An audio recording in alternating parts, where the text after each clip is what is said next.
Bienvenidos a la Noche Infinita. Antes de comenzar, cuéntanos en los comentarios desde dónde nos escuchas y qué temáticas te gustaría que exploremos en el futuro. Leemos cada mensaje con atención y siempre tomamos en cuenta sus sugerencias para los próximos relatos. Sin nada más que decir, comencemos. No fue en un barrio pintoresco ni en un callejón olvidado.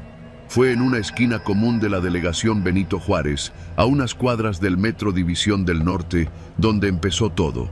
Un lugar donde los oficinistas comen deprisa y los vecinos de la zona compran lo que les alcanza después del trabajo. Los tacos de El Güero eran famosos por tres cosas: por su salsa verde que parecía napalm, por la rapidez con la que despachaban y porque abrían hasta después de la medianoche. Esa noche en particular era viernes.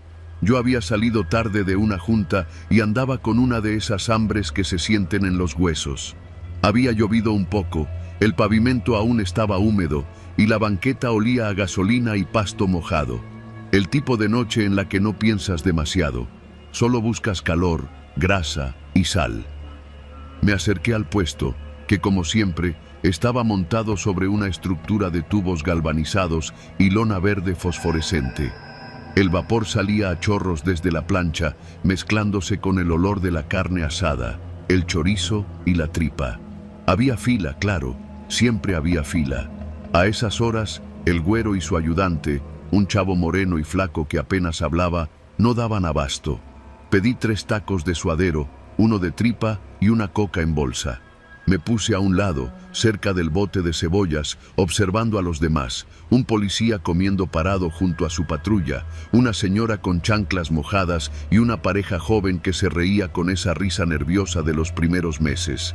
Todo normal, todo rutinario. Hasta que noté algo extraño. Uno de los tacos venía envuelto con una tortilla un poco más gruesa que las otras. Pensé que era por el doblez o que simplemente habían usado una tortilla distinta, pero cuando le di la primera mordida, algo me raspó el paladar. No era un hueso, no era una piedrita, era algo que no tenía que estar ahí. Lo saqué con los dedos, era una uña humana. No tenía esmalte ni estaba pintada, estaba sucia, amarillenta en la base, con restos de pellejo en un extremo.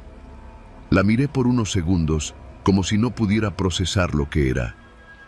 ¿Qué chingados es esto?, le dije al Güero, levantando el taco, con la uña entre los dedos. El tipo ni siquiera paró de picar la carne. ¿Qué pasó?, dijo sin verme, como si le hablara del clima. Esto, cabrón, esto es una uña. Salió en mi taco. Entonces sí me volteó a ver, pero no con sorpresa ni preocupación. Me miró como se mira a un niño que pregunta algo incómodo en una reunión familiar. Ah, sí, a veces pasa. Es que usamos todo, joven, todo se aprovecha. ¿Cómo que todo? ¿Qué madres están usando? Los otros comensales voltearon, pero no con la alarma que yo esperaba. Un par bajó la vista, otros simplemente siguieron comiendo. Nadie dijo nada, nadie más se quejó. Mira, si quieres te doy otro, me ofreció, como si se tratara de una tortilla quemada. ¿Otro? ¿Estás pendejo o qué? No supe si fue por el tono, pero el ayudante, el flaco, dejó de mover la espátula. El Güero, en cambio, suspiró. Ya, joven, no se haga. ¿Cuántas veces ha comido aquí? Muchísimas, reconocí, sin pensar. Y apenas hoy le sale una uñita y ya quiere armarla de pedo. Me quedé callado, no por aceptación, sino por shock, porque su respuesta no tenía sentido, pero al mismo tiempo, sí. Miré el taco que ya me había tragado a la mitad. Sentí como el estómago me daba un vuelco. El sabor aún estaba en mi boca. ¿Qué carne es esta?, le pregunté, sintiendo que ya conocía la respuesta, pero necesitaba oírla. Es suadero, joven, el de siempre, lo mismo que ha comido desde hace quién sabe cuántos viernes. Pero esto... Volví a mostrarle la uña. El Güero se encogió de hombros. A veces, los proveedores mandan cosas raras. Mira, ¿quieres su dinero o qué? Me extendió un billete arrugado de 50 pesos, sin mirarme. Lo tomé, no por aceptar la situación, sino porque no quería tener ni un centavo mío ligado a ese lugar. Me di la vuelta y caminé unos pasos. Pensé en ir con la policía, pero el patrullero seguía ahí, terminándose su taco. Me le quedé viendo. «Disculpe, oficial, acabo de encontrar una uña en mi taco». El policía me miró con calma. «¿Y qué quiere que haga?» «Pues, investigar, clausurar el puesto, no sé».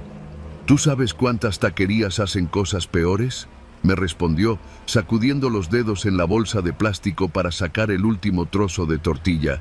«Si te supieras todo lo que uno se come en la calle, no volverías a probar un taco en tu vida». «Pero ¿esto es ilegal? ¿No?». El policía se limpió las manos con su pantalón. «¿Tienes pruebas?». Saqué el pedazo de uña, ya seco, cubierto de salsa. Lo extendí en mi palma. El oficial la miró de reojo, sin acercarse. «Podría ser de cualquier cosa. Una uña de cerdo, por ejemplo». «Eso no es de cerdo». «¿Y cómo sabes? ¿Eres veterinario?». Me quedé mudo. El aire frío empezaba a colarse por el cuello de mi camisa. El policía terminó su coca y la dejó caer al bote. «Consejo de amigo. Si no quieres verte envuelto en broncas que no entiendes, mejor olvida lo que pasó». «¿De qué está hablando?». «Te estoy diciendo que te vayas a tu casa. Come otra cosa. Mañana ya se te habrá olvidado». Me alejé. Caminé varias cuadras sin rumbo. El taco me sabía a óxido. La imagen de la uña, pegada a mi lengua, me daba arcadas. Vomité en una coladera, aunque apenas salió algo. Solo bilis. Ya en casa, me senté en la cocina, mirando la bolsa de papel donde había puesto la uña. No sabía si tirarla o guardarla como prueba. Pensé en llevarla a un laboratorio, pero me pregunté, ¿quién va a analizar una uña sacada de un taco callejero? ¿Quién me creería? Pasaron los días. Volví a pasar por la esquina de El Güero, pero no me detuve. Observaba desde lejos. El puesto seguía igual, la fila igual de larga. A nadie parecía importarle. Hasta que un día me detuve. No porque quisiera comer ahí, sino porque algo me llamó la atención. Un chico se acercó al puesto con la misma hambre que yo tenía aquella noche. Lo vi morder su taco y sonreír satisfecho. Entonces, al masticar, frunció el ceño. Se llevó los dedos a la boca y sacó algo. Una uña. La miró por un segundo y luego la tiró al suelo y siguió comiendo.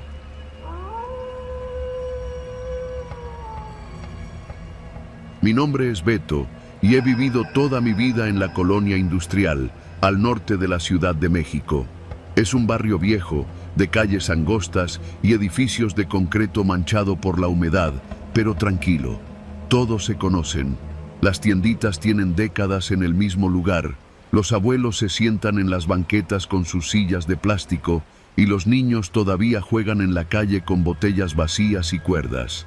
Es un lugar donde pocas cosas cambian, o cambiaban, hasta hace poco. Todo empezó hace 3 semanas, cuando apareció un nuevo puesto de tacos. No era un local ni una fonda, solo una lona roja, una parrilla y un cilindro de gas estacionado a un costado de la banqueta, justo frente al mercado viejo, donde antes vendían plantas medicinales.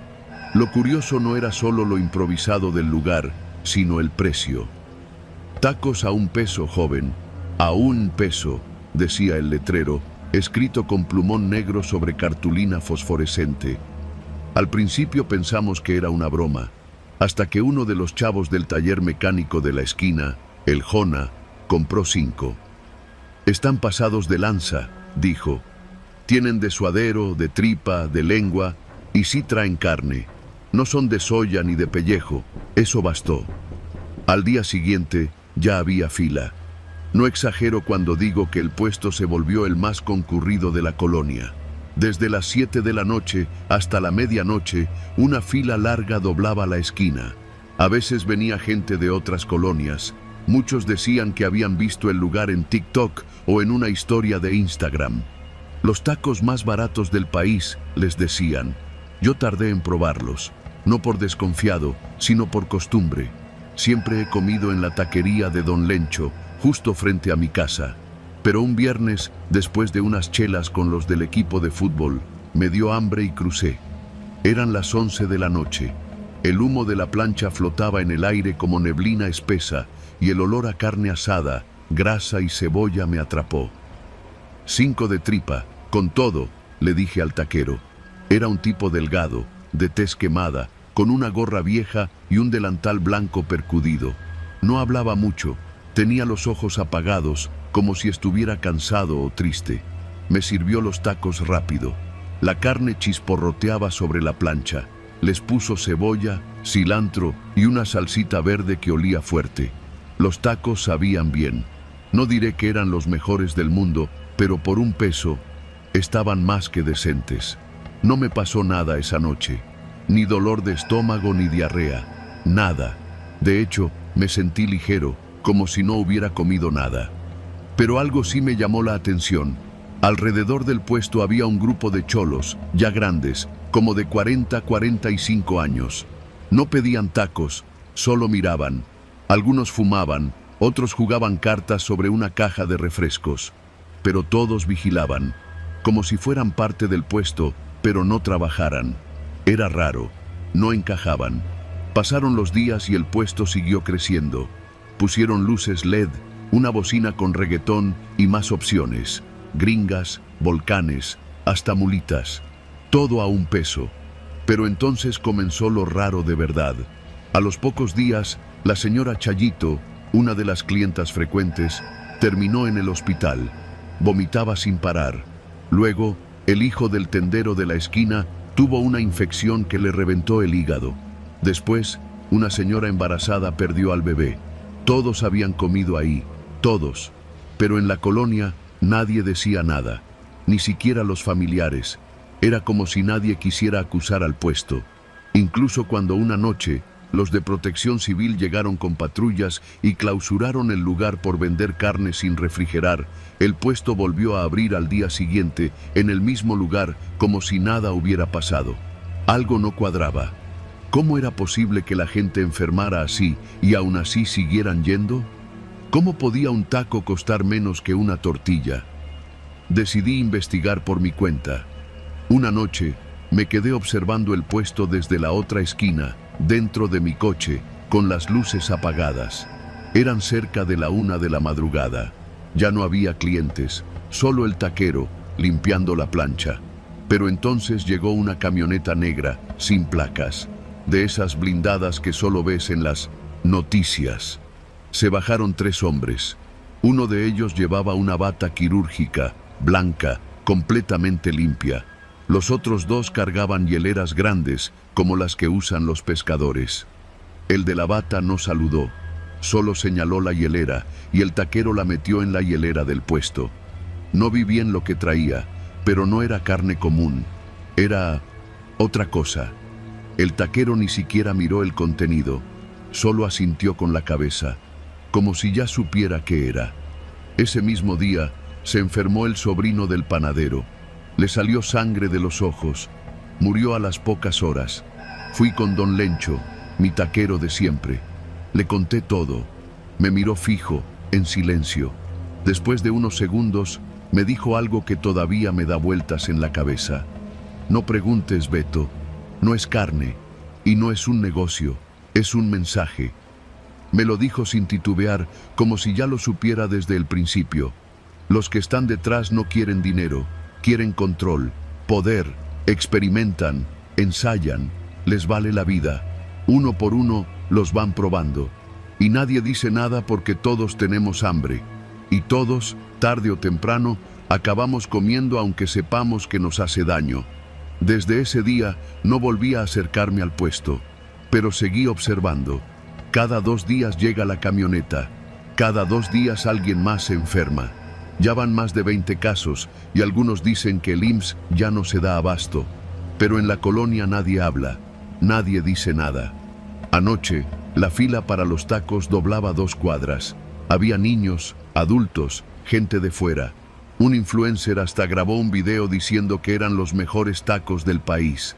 200,000 vistas en una noche. Lo más cruel es que siguen cobrando un peso. Un maldito peso. Hoy, mientras sacaba la basura, vi a mi vecino, un chavito de secundaria.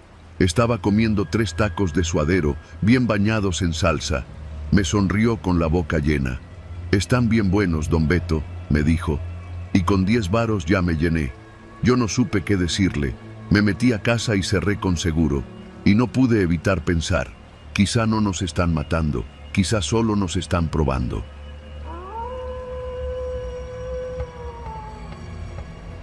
Me llamo Valeria, y si estás leyendo esto, probablemente ya alguien se enteró. Quizás la policía, quizás mi mamá, tal vez solo un desconocido que encontró este archivo en mi celular. No sé si servirá de algo, pero tengo que contarlo todo, exactamente como fue. Todo empezó con una garnacha. Sí, una simple quesadilla. Era viernes, como a las 6 de la tarde, y salí de trabajar con un hambre que me carcomía el estómago. Yo trabajo en una agencia de diseño por la colonia Doctores, así que decidí caminar hacia la estación de metro Salto del Agua. No tenía ganas de meterme en un restaurante ni de esperar el Uber eterno, así que, cuando vi un puestecito nuevo de quesadillas sobre niños héroes, justo donde antes vendían dulces típicos, me acerqué. No tenía nombre ni lona, solo un anafre grande, 2 comales oxidados y un par de señoras mayores con delantal floreado. Me llamó la atención porque había una fila de al menos 10 personas. Pensé que eso era buena señal. Me formé. La espera fue eterna. No por lo lenta, sino por el ambiente. Se notaba que no querían conversación. Las señoras apenas te miraban cuando les pedías algo. No decían ni gracias, ni ¿qué más va a llevar? La gente comía rápido, en silencio, mirando sus teléfonos o el piso. Ni una sonrisa. Cuando me tocó, pedí una de flor de calabaza y otra de chicharrón prensado. Me las sirvieron en un plato de unicel, chorreando aceite, con salsa roja. No estaban malas, pero tampoco valían la espera. La salsa picaba como demonio y la masa estaba medio cruda. Pagué 40 pesos, di las gracias aunque nadie me respondió, y me fui. Esa misma noche, mientras estaba tirada en el sillón viendo TikToks, decidí subir una reseña. No fue una grosería, no insulté a nadie. Escribí en el grupo de vecinos de la colonia: ojo con el nuevo puesto de quesadillas en Niños Héroes, junto a la tlapalería. Muy mala atención, sabor promedio y carísimas. No lo recomiendo. En menos de media hora ya tenía como 30 reacciones. Algunas me daban la razón, otras decían que estaban ricas. No le di importancia. Cerré la app y me dormí. A la mañana siguiente, noté que el post había desaparecido. Pensé que algún admin lo borró, pero me pareció raro porque no tenía insultos ni nada ofensivo. No me quise clavar. Ese día salí a hacer mis cosas: mercado, lavandería, recoger unos paquetes en correos. Fue el domingo por la tarde cuando pasó algo extraño. Me llegó un mensaje a Instagram de una cuenta sin seguidores, sin foto, sin publicaciones. Decía: mejor borra lo que escribiste, no sabes con quién te metes. Pensé que era una broma o algún loco. Respondí solo con un emoji de risa. Lo bloqueé y olvidé el asunto. Esa noche, cuando fui por mi coche al estacionamiento subterráneo, noté algo fuera de lugar. En el parabrisas había una hoja doblada. Pensé que era propaganda o un volante, pero cuando la abrí, el corazón se me fue al piso. No tienes idea de lo que cuesta ganarse el pan. Aprende a cerrar el hocico. La letra era rara, toda en mayúsculas, con tinta negra. No era escrita a mano, parecía impresa, pero con manchas, como si la hubieran escaneado de una máquina vieja. Sentí una mezcla de enojo y miedo. Miré alrededor, pero no había nadie. Solo el eco de mis pasos y el zumbido del transformador. Subí rápido al carro, cerré los seguros y salí del estacionamiento a toda prisa. No se lo conté a nadie, ni a mi mamá, ni a mi mejor amiga, ni siquiera a mi jefe. Me daba pena. ¿Quién iba a tomar en serio una amenaza por una quesadilla? El lunes, cuando pasé por donde estaba el puesto, ya no estaba. El anafre, las mesas, las señoras, todo había desaparecido. En su lugar había solo unas cajas de cartón, como si nunca hubiera existido. Me pareció extraño, pero hasta cierto punto lógico. En esa calle muchos puestos aparecen y desaparecen sin aviso. Ese día, después del trabajo, alguien tocó a la puerta de mi departamento. Vivo en un cuarto piso sin elevador. Rara vez alguien llega sin avisar. Me asomé por la mirilla. Era un tipo con gorra y una chamarra gris. No traía uniforme ni mochila de reparto, solo un sobre en la mano. Pensé que era algún vecino o tal vez el portero. ¿Valeria?, preguntó sin mirar a la puerta, como si supiera que estaba del otro lado. «Tengo algo para ti». No respondí. Retrocedí un paso. «Me lo encargaron de parte de las señoras del puesto», dijo, con una voz grave. Mi estómago se encogió. No dije nada. Me quedé quieta hasta que se fue. Esa noche ya no dormí. Me llamo Valeria y si estás leyendo esto, probablemente ya alguien se enteró. Quizás la policía, quizás mi mamá, tal vez solo un desconocido que encontró este archivo en mi celular. No sé si servirá de algo, pero tengo que contarlo todo, exactamente como fue. Todo empezó con una garnacha. Sí, una simple quesadilla. Era viernes, como a las 6 de la tarde, y salí de trabajar con un hambre que me carcomía el estómago. Yo trabajo en una agencia de diseño por la colonia Doctores, así que decidí caminar hacia la estación de metro Salto del Agua. No tenía ganas de meterme en un restaurante ni de esperar el Uber eterno, así que, cuando vi un puestecito nuevo de quesadillas sobre niños héroes, justo donde antes vendían dulces típicos, a la mañana siguiente, me enfermé. Náuseas, dolor de cabeza, vómito. Fui al médico, me dieron un suero, dijeron que era algo estomacal. Pensé que era sugestión. Volví a abrir la app del grupo de vecinos. Busqué mi post. Ya no aparecía ni siquiera en mi historial. Pero entonces vi otra publicación. Una mujer, perfil con nombre falso, subió una foto del mismo puesto, de hacía unas semanas. Comentaba que había ido, que la habían tratado con la punta del pie y que la comida sabía a manteca vieja. Solo había un comentario debajo. Ya van 2. Eso fue todo. El miércoles siguiente salí tarde de la agencia. Estaba sola. El estacionamiento ya estaba casi vacío. Cuando me subí al coche, el retrovisor estaba movido. Lo ajusté. No le di mucha importancia, pero al llegar a casa me di cuenta de que faltaba algo. Una pulsera de hilo rojo que siempre colgaba del espejo ya no estaba. Pensé que se cayó, pero revisé el piso, los asientos, la guantera. Nada. Esa noche tomé la decisión. Fui a la delegación, pedí hablar con alguien, conté todo. La reseña, los mensajes, la nota en el parabrisas. Me dijeron que no podían hacer nada. No hay delito, me dijeron. Me recomendaron no andar exhibiendo a gente de la calle, porque eso luego tiene consecuencias. Ahí entendí que estaba sola. Pasó una semana. 2. No recibí más amenazas. Nada nuevo. Casi me convencí de que había sido mi imaginación. Pensé incluso en contarle a Mariana, mi roomie, pero justo se había ido de viaje con su novio a Oaxaca y no quise molestarla. Y luego, el viernes por la tarde, volviendo del súper, vi a una de las señoras del puesto. Estaba en la esquina de Arcos de Belén, cargando una bolsa de plástico y comiéndose una quesadilla en servilleta. Me detuve. La reconocí de inmediato. Era la misma señora que me había servido la de flor de calabaza. Su mirada cruzó con la mía. No fue casualidad, no fue accidente.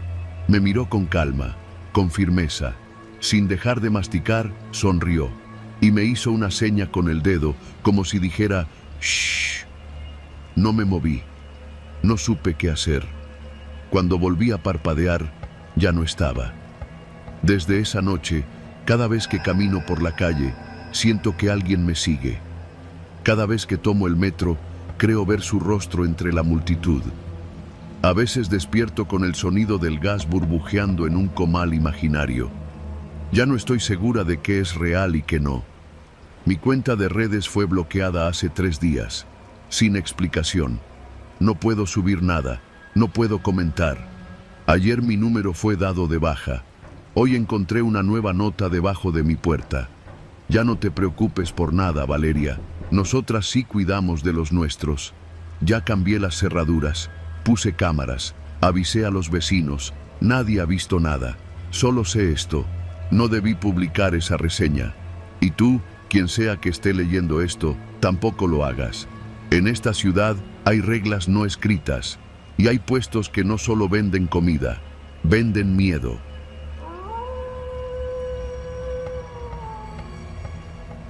Trabajo vendiendo aguas frescas en un puesto que pongo cada día sobre la avenida Ermita, a la altura del metro UAM-Iztapalapa. Llevo allí desde hace casi 4 años, y si no me ha faltado para tragar, es porque aprendí a ser práctico. No juzgo, no pregunto, solo vendo. El calor aprieta desde temprano y la gente necesita algo frío, algo dulce, algo que les quite la sed y los distraiga del polvo y del ruido. Mi nombre no importa, mejor así. El que quiera saberlo, que me pregunte en persona, que venga y me mire a los ojos mientras le sirvo un vaso de horchata o de Jamaica, a ver si se atreve. Mi puesto es pequeño, una sombrilla roja, 2 mesas plegables, 3 tambos de plástico llenos de colores y una hielera grande donde guardo las bolsas con el hielo. De lejos parece un puesto como cualquier otro, pero no lo es. Yo vendo agua con secreto. Antes de que empiecen a hacer suposiciones, les aclaro algo. No vendo droga. No soy estúpido. No quiero morir baleado ni terminar en la cárcel por algo tan burdo. Mi negocio es más fino, más silencioso y más constante. Yo no necesito correr ni esconderme. Yo solo necesito que la gente tenga sed. Y en esta ciudad, eso no falta. Todo comenzó cuando mi primo Martín, que trabajaba como intendente en la Facultad de Medicina de la UNAM, me ofreció una bolsa. Era un viernes por la noche y yo acababa de cerrar el puesto. Estábamos tomando caguamas sentados en la banqueta cuando sacó la hielera pequeña del portabultos de su moto. «Mira lo que me encontré», me dijo, medio en broma, medio en serio. Levantó la tapa y adentro había varios frascos, algunos rotulados, otros con etiquetas despegadas. En todos flotaba un líquido transparente, espeso, y dentro, trozos, dientes, dedos, órganos pequeños, todo conservado en formol. «¿Estás enfermo o qué?», le pregunté, apartando la hielera con asco. «No, güey, esto lo tiran. Son muestras viejas, de esas que ya nadie usa. A veces se rompen los frascos, a veces se evaporan. Nadie les lleva la cuenta. Yo solo limpio los estantes. Y si desaparecen, nadie dice nada». Lo miré con cara de asco. «¿Y para qué me traes esto?». Martín soltó una risita. «¿Has probado lo que pasa si le echas un chorrito de esto a un galón de agua de limón?». No le respondí. Me dio miedo, pero no el miedo que uno siente cuando está en peligro. Me dio ese otro miedo, el que nace cuando algo que no debería tener sentido empieza a tenerlo. Martín lo hizo como experimento. Yo no. Yo ya tenía en mente el calor, el sudor, el cansancio de los que pasan por mi puesto todos los días.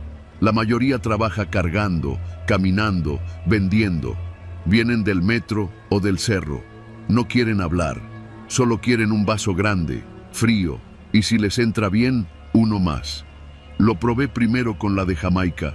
Apenas unas gotas, lo justo para que no se notara. No cambió el sabor, pero sí noté algo.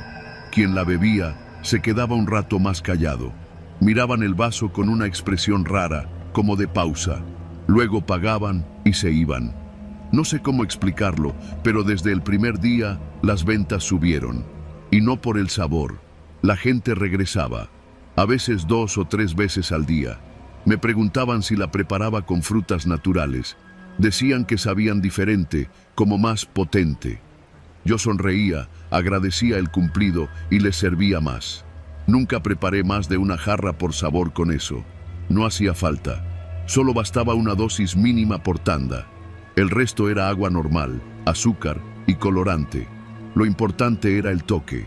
Martín me traía los frascos cada semana.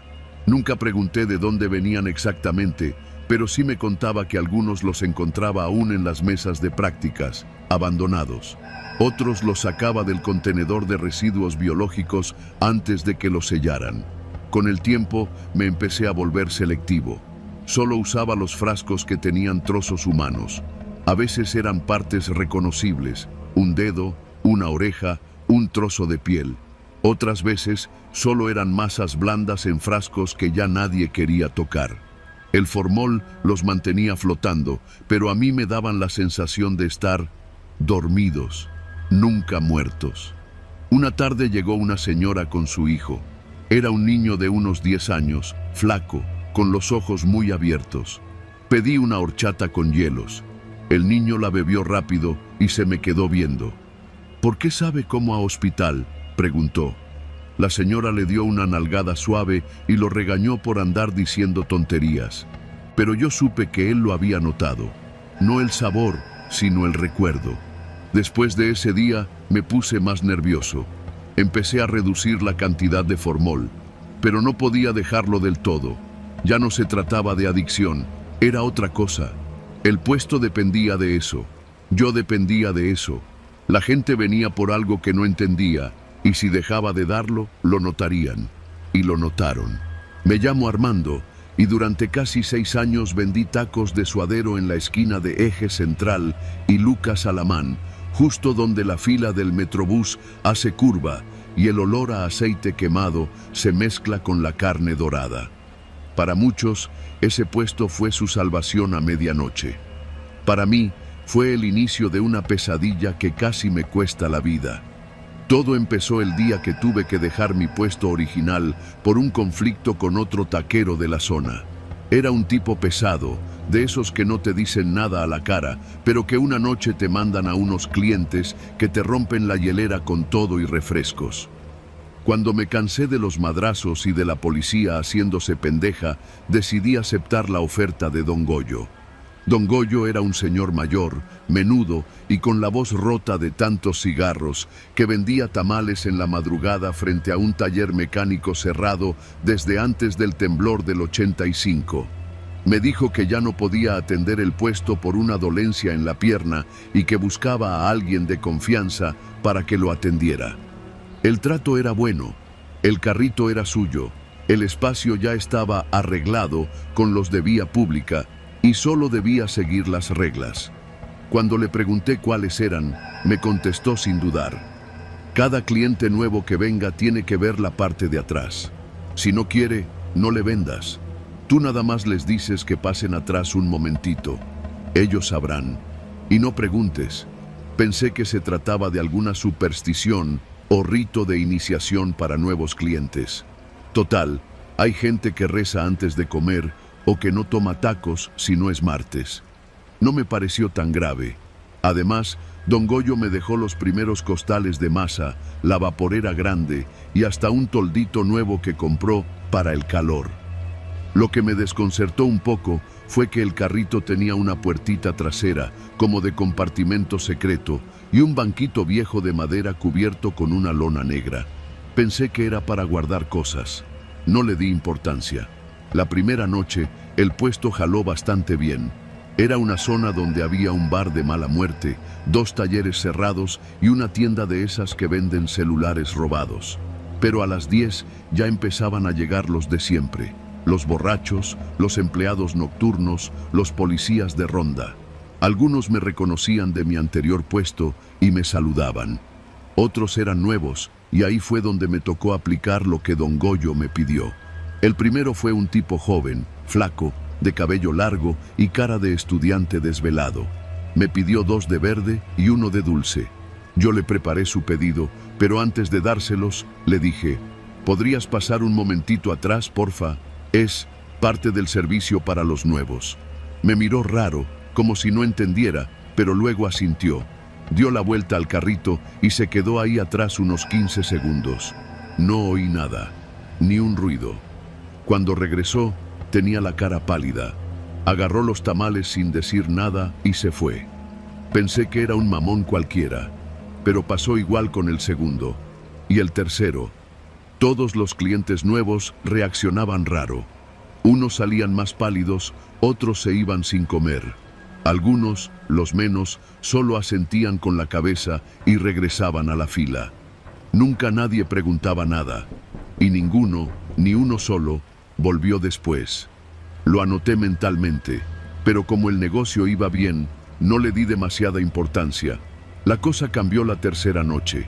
Eran como las 11:30. El flujo de gente bajaba y me quedaban unos 10 tamales, la mayoría de dulce. Entonces llegó una mujer, morena, pelo recogido, vestida como enfermera.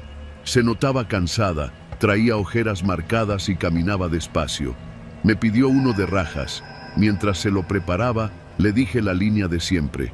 Si es tan amable, ¿puede pasar un momento atrás? Ella frunció el ceño. ¿Atrás?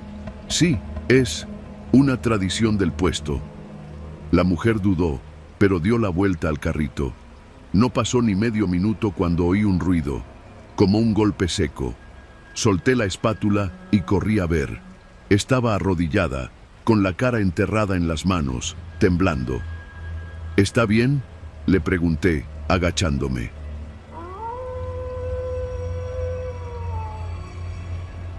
Me llamo Armando y durante casi 6 años vendí tacos de suadero en la esquina de Eje Central y Lucas Alamán, justo donde la fila del Metrobús hace curva y el olor a aceite quemado se mezcla con la carne dorada. Para muchos, ese puesto fue su salvación a medianoche. Para mí, fue el inicio de una pesadilla que casi me cuesta la vida. Todo empezó el día que tuve que dejar mi puesto original por un conflicto con otro taquero de la zona. Era un tipo pesado, de esos que no te dicen nada a la cara, pero que una noche te mandan a unos clientes que te rompen la hielera con todo y refrescos. Cuando me cansé de los madrazos y de la policía haciéndose pendeja, decidí aceptar la oferta de Don Goyo. Don Goyo era un señor mayor, menudo y con la voz rota de tantos cigarros, que vendía tamales en la madrugada frente a un taller mecánico cerrado desde antes del temblor del 85. Me dijo que ya no podía atender el puesto por una dolencia en la pierna y que buscaba a alguien de confianza para que lo atendiera. El trato era bueno, el carrito era suyo, el espacio ya estaba arreglado con los de vía pública y solo debía seguir las reglas. Cuando le pregunté cuáles eran, me contestó sin dudar. Cada cliente nuevo que venga tiene que ver la parte de atrás. Si no quiere, no le vendas. Tú nada más les dices que pasen atrás un momentito. Ellos sabrán. Y no preguntes. Pensé que se trataba de alguna superstición o rito de iniciación para nuevos clientes. Total, hay gente que reza antes de comer o que no toma tacos si no es martes. No me pareció tan grave. Además, Don Goyo me dejó los primeros costales de masa, la vaporera grande y hasta un toldito nuevo que compró para el calor.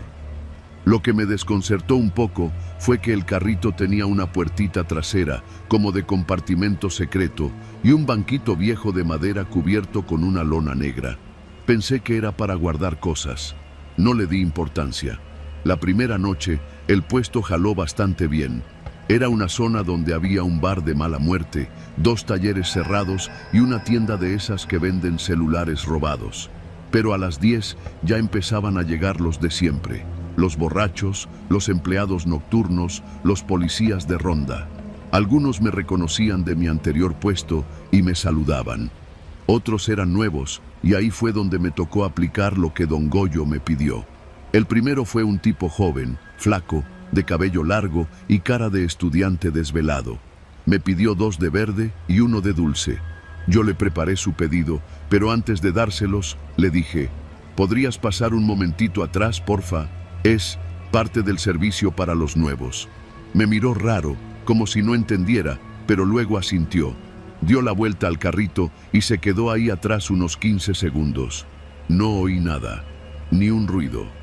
Cuando regresó, tenía la cara pálida. Agarró los tamales sin decir nada y se fue. Pensé que era un mamón cualquiera, pero pasó igual con el segundo. Y el tercero. Todos los clientes nuevos reaccionaban raro. Unos salían más pálidos, otros se iban sin comer. Algunos, los menos, solo asentían con la cabeza y regresaban a la fila. Nunca nadie preguntaba nada, y ninguno, ni uno solo, volvió después. Lo anoté mentalmente, pero como el negocio iba bien, no le di demasiada importancia. La cosa cambió la tercera noche. Eran como las 11:30.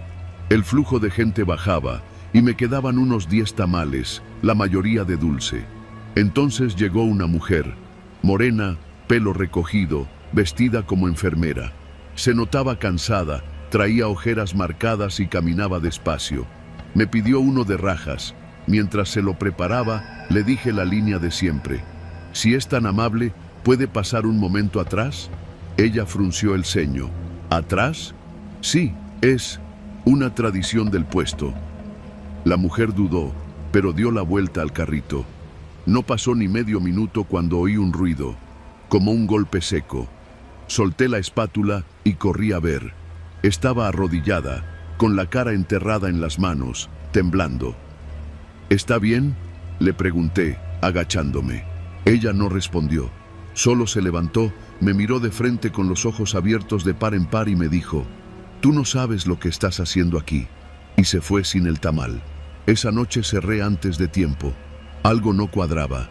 Me quedé viendo la puertita trasera del carrito, dudando si abrirla. Pero una voz interna, no una voz mágica, sino mi propia paranoia, me detuvo. «No preguntes», me había dicho don Goyo. «Tú nada más hazlo». A la mañana siguiente lo busqué. Vivía en una vecindad de la colonia obrera. Lo encontré sentado en un sillón viejo, con una cobija en las piernas y el radio encendido. Le conté lo que había pasado. No me miró, solo dijo: «Mientras no mires tú, no pasa nada. Eso es lo que importa». «¿Pero qué hay atrás?». Me vio por fin. Sus ojos no tenían miedo, tenían resignación. Cada quien ve algo distinto. Yo ya vi lo mío hace muchos años, por eso ahora me siento. Esa misma noche decidí seguir. No porque fuera valiente, sino porque tenía deudas. El tamalero anterior lo había visto y seguía vivo.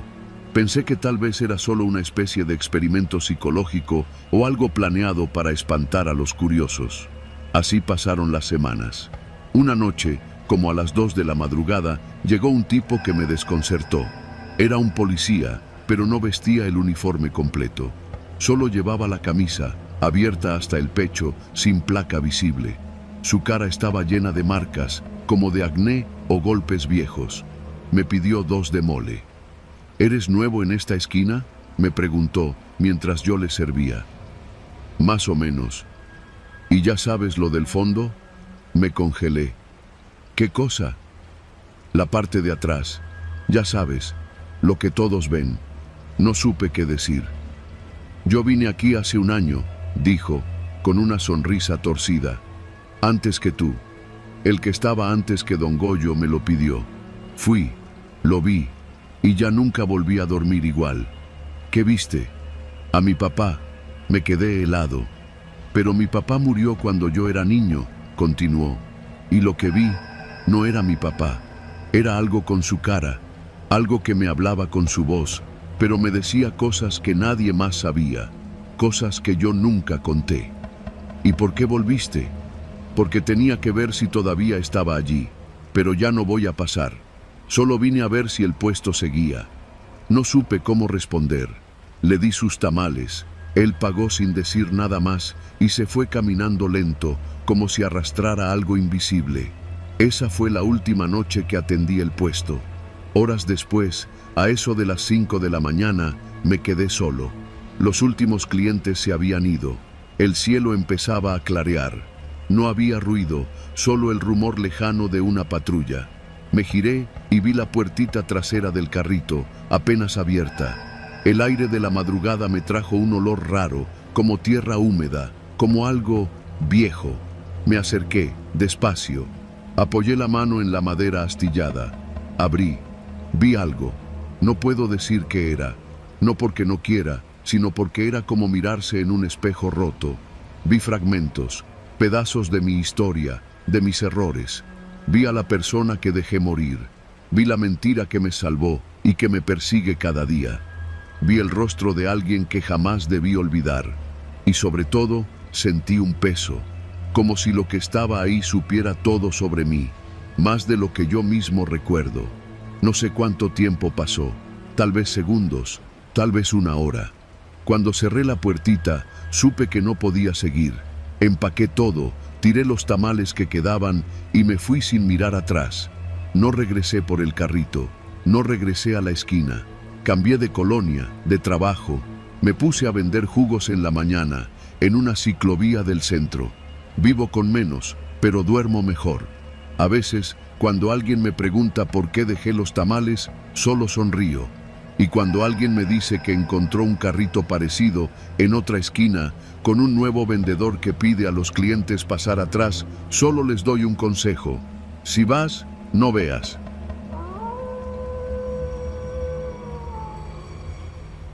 Trabajo desde hace un año en un puesto de tacos en la calzada Ermita Iztapalapa, justo a unas calles del Metro Constitución de 1917.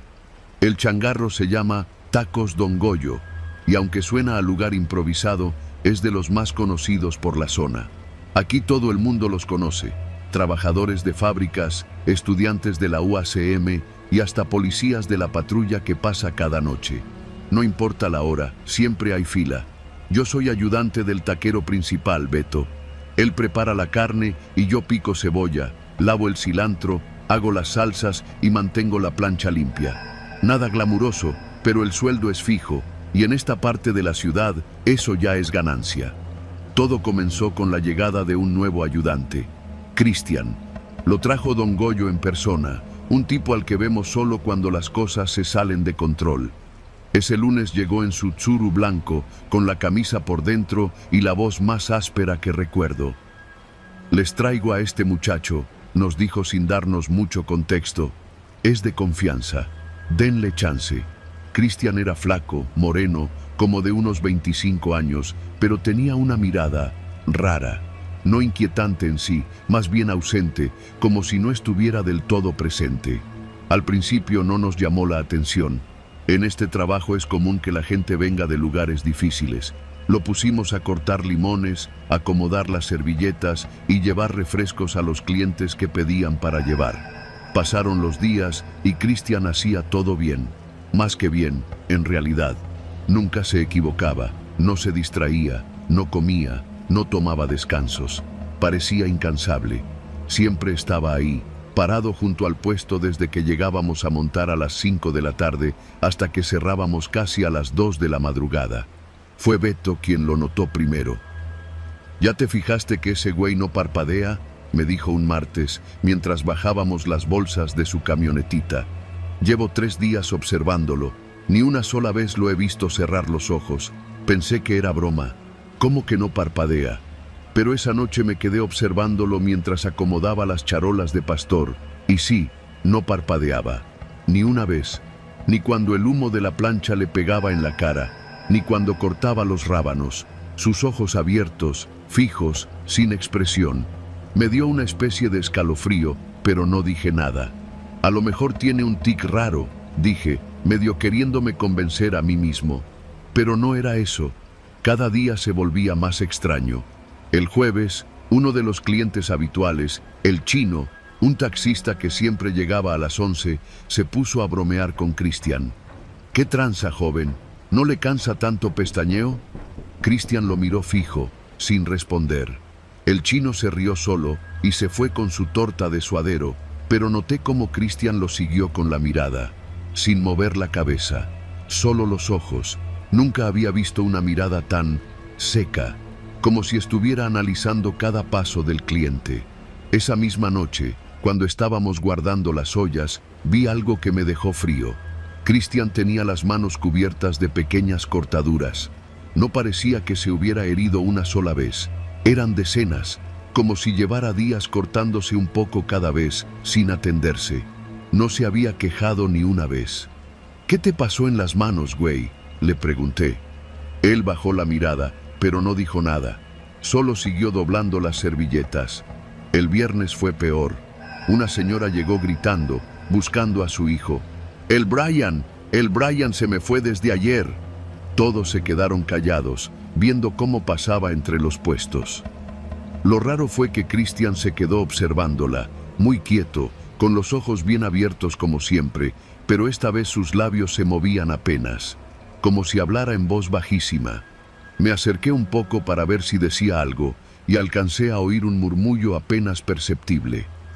Está en el baldío, no debió correr. Me quedé helado. ¿Qué dijo?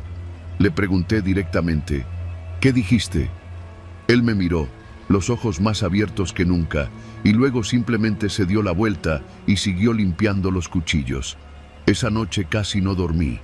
El sábado, temprano, salió la noticia en redes locales. Encontraron al cuerpo de un adolescente en el baldío junto a la secundaria 51.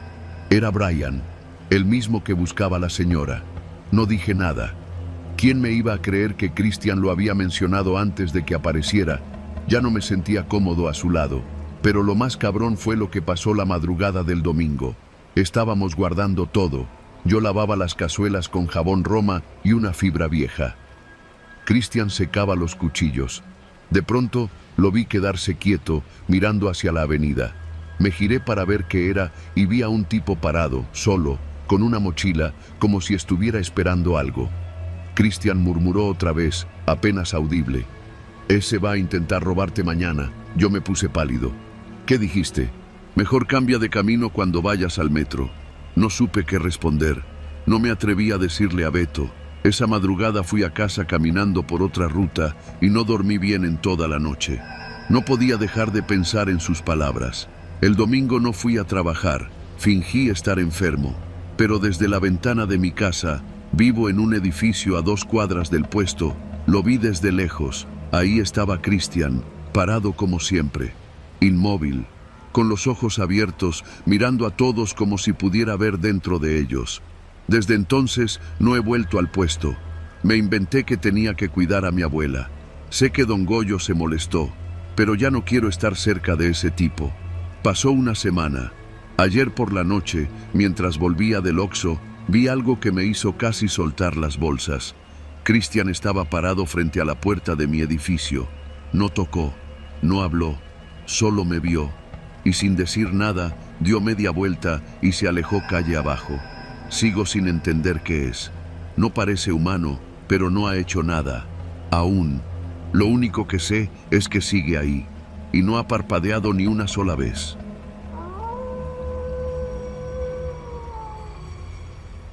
Mi nombre es Irene. Soy profesora de secundaria en la Colonia Obrera, en la Ciudad de México. No soy de las que creen en cosas raras. Me gusta tener los pies bien puestos en la tierra, saber de dónde vienen las cosas y por qué suceden. Pero lo que viví hace unos meses todavía no puedo explicarlo por completo. No porque no entienda lo que pasó, sino porque aún me cuesta creer hasta dónde pueden llegar algunas personas, y lo poco que sabemos de quienes tenemos más cerca.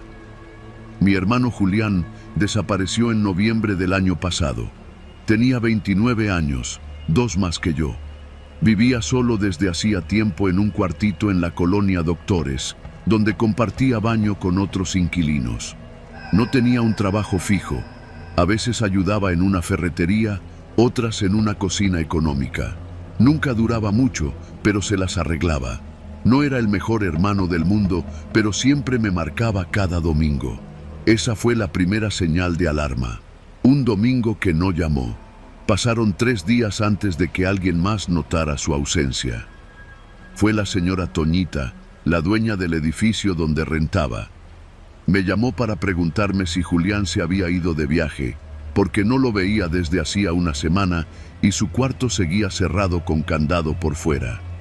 No tenía con quién irse, no tenía a nadie más. Fui de inmediato. Cuando llegué, el cuarto estaba igual que siempre. Una cama sin tender, una televisión de esas gordas con estática y una repisa con latas de atún y cigarros sueltos. El candado estaba puesto por fuera. Nadie lo había forzado. Sus cosas estaban allí, pero su cartera y su celular no. Fui al Ministerio Público, levanté el reporte, pegué volantes en los postes y esperé. Esperé casi 2 meses. Nadie vio nada. Nadie sabía nada. Nadie dijo nada. Un día, mientras tomaba el metro en Chabacano rumbo a la escuela, me encontré a un alumno que vendía dulces en el andén. Me saludó y mientras me ofrecía un mazapán, me soltó como si nada. «Profe, su hermano no vendía tacos, ¿verdad?» «¿Tacos?», pregunté confundida. «Sí, creo que lo vi en un puesto aquí en la colonia Asturias. Uno de esos que abren solo de noche. Lo vi hace como 2 meses pero no lo he vuelto a ver. Eso fue lo que me hizo moverme otra vez. La colonia Asturias queda cerca. Tomé una libreta y durante más de 3 semanas me dediqué a recorrer las calles cada noche después de dar clases. Veía los puestos de tacos, de hot dogs, de hamburguesas grasosas. Preguntaba por él, mostraba una foto vieja. Nadie sabía nada. Hasta que llegué al puesto de la calle José María Roa Bárcena. Era un puesto de tortas, de esos que montan con tubos de fierro, lona roja y una parrilla sucia. Estaba atendido por un hombre mayor, de barriga caída y bigote recortado. Lo llamaban Don Leo. No tenía ayudantes ni clientes fieles, pero el puesto seguía ahí, noche tras noche, incluso cuando otros desaparecían por lluvia o por falta de ventas. Me acerqué como cualquier cliente. ¿Tiene de milanesa? Sí, señorita, pase, dijo, con una voz demasiado amable. Mientras preparaba la torta, le mostré la foto. ¿Ha visto a este muchacho? Don Leo la miró apenas un segundo y negó con la cabeza. No, no me suena, pero lo vi. Vi cómo le tembló la mano al cerrar el pan, cómo su mirada se fue al suelo por un instante y luego fingió una sonrisa para entregarme la torta envuelta en servilleta de papel. Volví al día siguiente. No le dije nada, solo observé. Me quedé cerca, en una banca, comiéndome unas papas mientras fingía ver el celular. Y entonces lo vi. Don Leo no estaba solo. A eso de las 10 de la noche, un joven delgado llegó por la parte trasera del puesto. Cargaba una bolsa negra, grande. No era basura común. La dejó junto al carrito y se fue. Don Leo la metió debajo de la mesa de trabajo, como si fuera parte de su rutina. Volví al tercer día. Me acerqué más. Noté que el piso bajo el puesto era diferente al resto de la banqueta. Un rectángulo de concreto más claro, recién puesto. Olía distinto. Un olor ácido, entre grasa vieja y algo más metálico.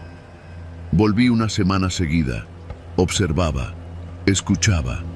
Todo era rutinario, salvo por las bolsas negras.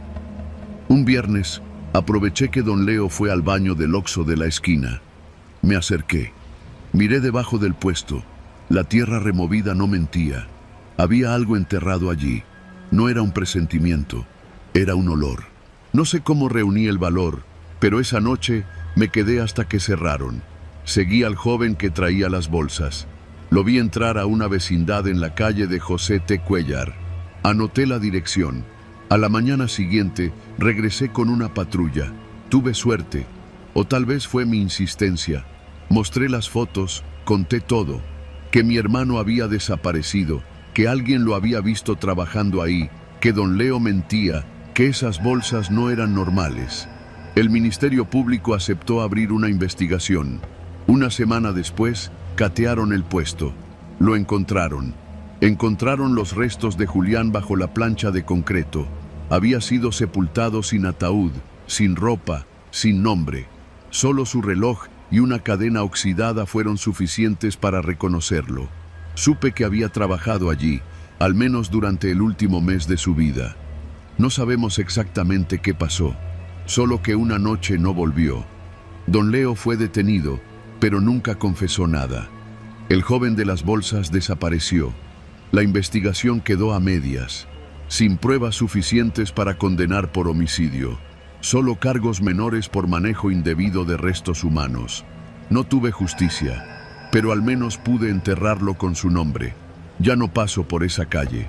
Evito los puestos de tortas. Me cuesta oler el aceite caliente sin que algo en el pecho se me revuelva. Pero aprendí que los monstruos no siempre viven en casas embrujadas ni se esconden en cuevas. A veces están detrás de un sartén, saludándote con una sonrisa falsa, preguntando si quieres para llevar.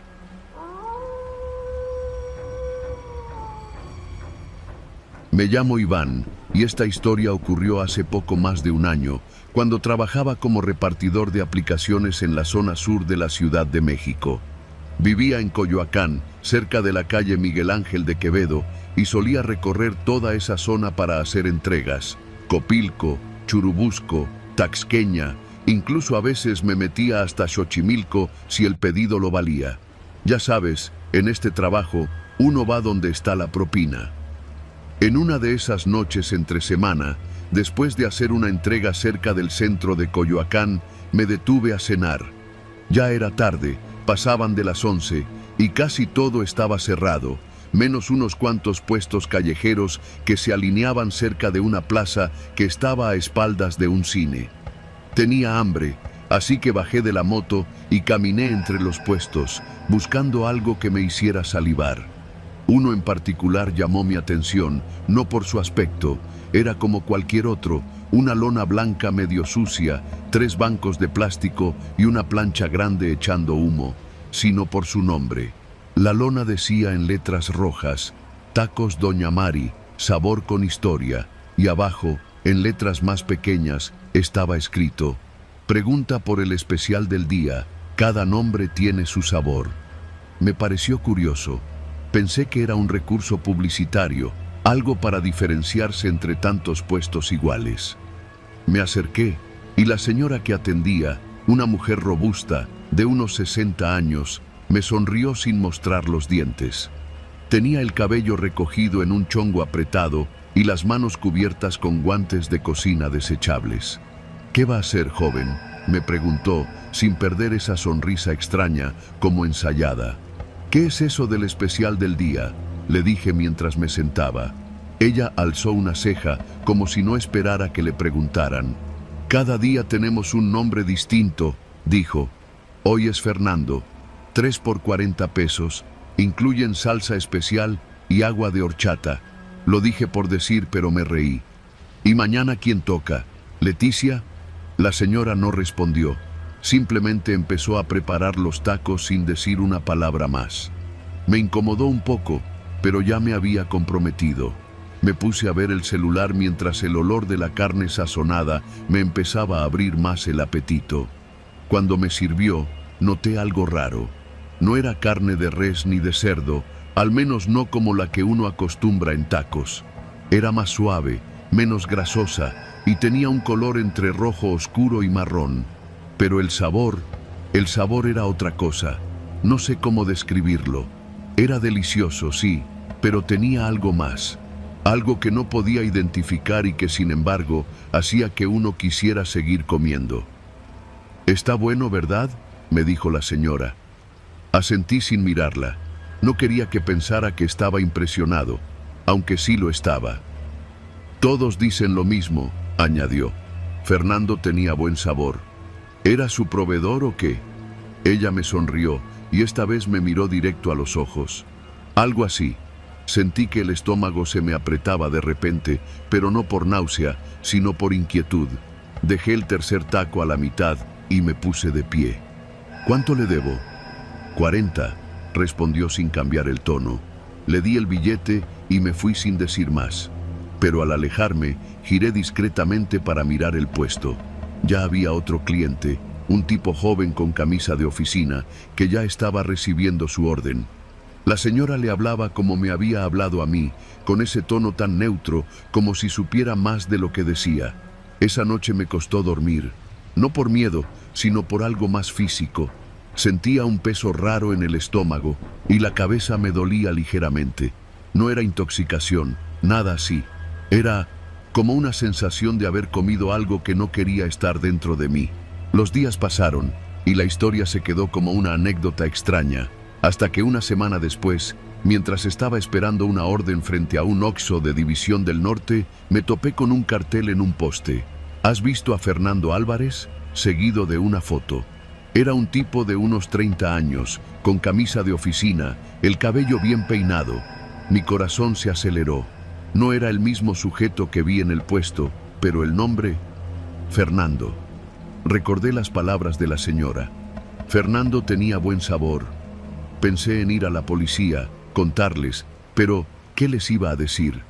Comí tacos con el nombre de un desaparecido y estaban muy buenos.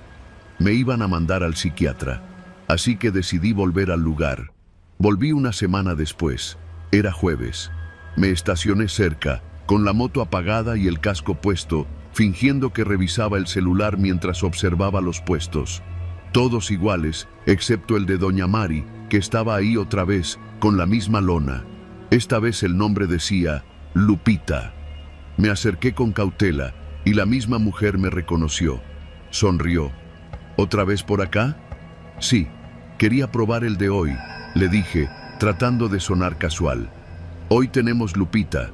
Sabe dulcecito, va bien con la salsa de mango. Me senté, pero no comí. Solo pedí agua. Mientras esperaba, vi llegar a una muchacha, morena, delgada, con una mochila colgando. Saludó tímidamente, pidió 3 tacos de Lupita y se sentó junto a mí. Era callada. Al poco rato, la señora le trajo su orden. ¿Sabe quién es Lupita?, le pregunté en voz baja, más por probar una reacción. Ella se encogió de hombros. ¿La dueña del puesto? Negué. Decidí soltarlo. Lupita es una desaparecida. La joven soltó una risa nerviosa. ¿Cómo sabe eso? Saqué el celular. Tenía una captura de otro cartel que había visto en redes sociales. Lo mostré. La chica tragó saliva. ¿Y por qué le pondrían ese nombre al taco? No supe qué responder. Me quedé viendo cómo masticaba con lentitud el segundo taco, como si algo ya le empezara a incomodar. No sé si fue coincidencia, pero su rostro perdió color. ¿Estás bien? Ella asintió, pero se levantó de golpe y se fue caminando apresuradamente hacia un callejón lateral. La señora del puesto no se inmutó, solo limpió la mesa y tiró los restos a un bote. A veces no todos toleran el sabor, dijo sin dirigirse a nadie en particular. Esa noche decidí no volver más. Sin embargo, los nombres continuaron. Cada semana, alguien diferente. Una vez vi Jonathan, luego Marta, luego Oscar. Y casi todos, días después, aparecían en carteles pegados por toda la ciudad. Se busca, desaparecido, visto por última vez en Coyoacán. No tengo pruebas, nada que mostrar, ni siquiera una foto, porque el puesto parece no existir durante el día. Pero si alguna vez andas por la zona de los viveros después de las 11 de la noche y ves un puesto con nombres en el menú, no te detengas, no preguntes, no comas, porque tarde o temprano alguien va a preguntar por ti. Y tal vez, el día que toque tu nombre, el especial seas tú.